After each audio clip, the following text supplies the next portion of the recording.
Hey there, welcome back to True North Reviews. My name is Ryan, and today we're doing a quick video just where I give you some album recommendations. I'll be talking about some of the best albums I heard through the month of March 2019. First up on my recommendation list here, I think you guys should check out part 1 of the new Foals record. This one is entitled Everything Not Saved Will Be Lost. And man, you should just listen to it. It's got some groovy bass lines, it's got like this Talking Heads influence. And even if you don't check out the entire record, make sure you check out the song Sunday, easily one of the most satisfying songs of the year so far. Moving on from there, we have the new record from Wallows. This one is called Nothing Happens. This is an American indie rock record, and I'm loving this one for its lyrical maturity.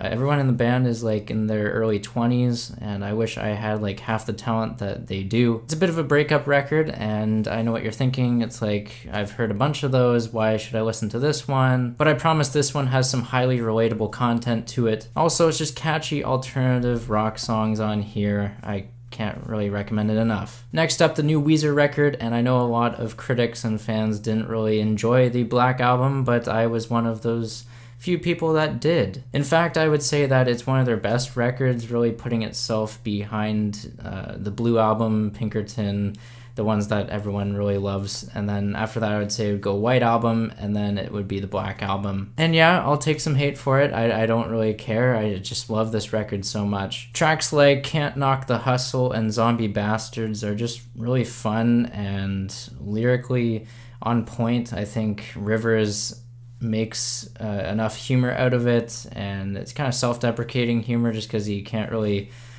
take much criticism from the media, but he's kind of like shooting back at them and the fans just to say like he's got nothing to prove for us. And I can't agree with him more because he's an artist, he can do what he wants to write, and I enjoy a lot of the songs that are on this record. Some deep cuts on this record will probably go under the radar for a lot of people, so the ones I'm talking about here are I'm Just Being Honest and Too Many Thoughts in My Head right now. So I also highly recommend checking out those songs. Moving on from there, the new Strumbellas record, Rattlesnake. I think this was a nice solid return for them. It's a bit of a daunting task to put out a record after your most commercially successful one, but I think there's enough solid punch to the track listing on here. The anthemic qualities are as prevalent as ever on the track I'll Wait. The poignant tracks on here are quite captivating too.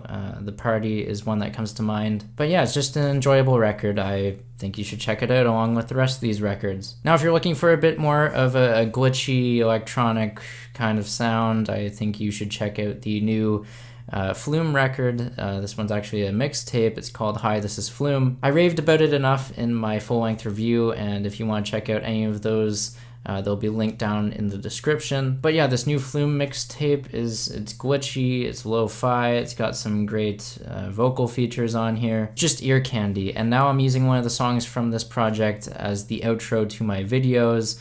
I was only going to switch it up like once a year, but I love this song too much. It had to be done. It's called Jewel, by the way. But yeah, this new Flume record is easily going to be one of the best this year. Moving on from there, Billie Eilish has her new record out, When We All Fall Asleep, Where Do We Go? This one lived up to the hype in my opinion. I think a lot of people would agree with that. Tracks like I Love You and Listen Before I Go absolutely make me break down to tears. There's some fun tracks on here like Bad Guy, You Should See Me in a Crown, My Strange Addiction, All the Good Girls Go to Hell. And yeah, the worry that I had going into this record, thinking that it would just be a carbon copy of Lord's material, that never really came into fruition. I really just think Billie is doing enough to stay in her own unique lane, and she's at the top of her game right now, so the future's looking pretty bright. Next up from there, Nick Waterhouse put out his self-titled record.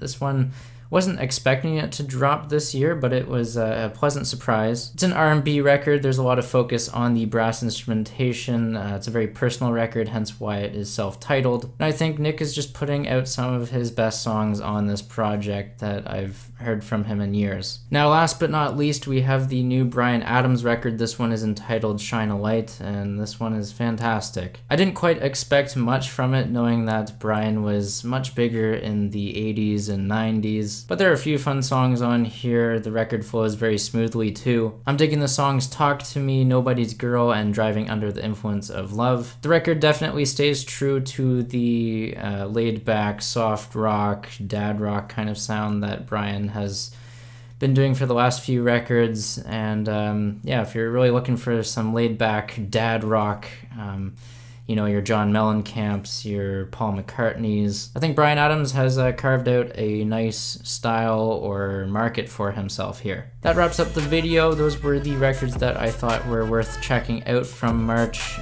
Tell me what you thought of them. If there are any other albums that you enjoyed from March, sound off down below in the comments. Leave a like if you liked the video. Subscribe if you're new in town, and thanks for watching. As always, have a rockin' day.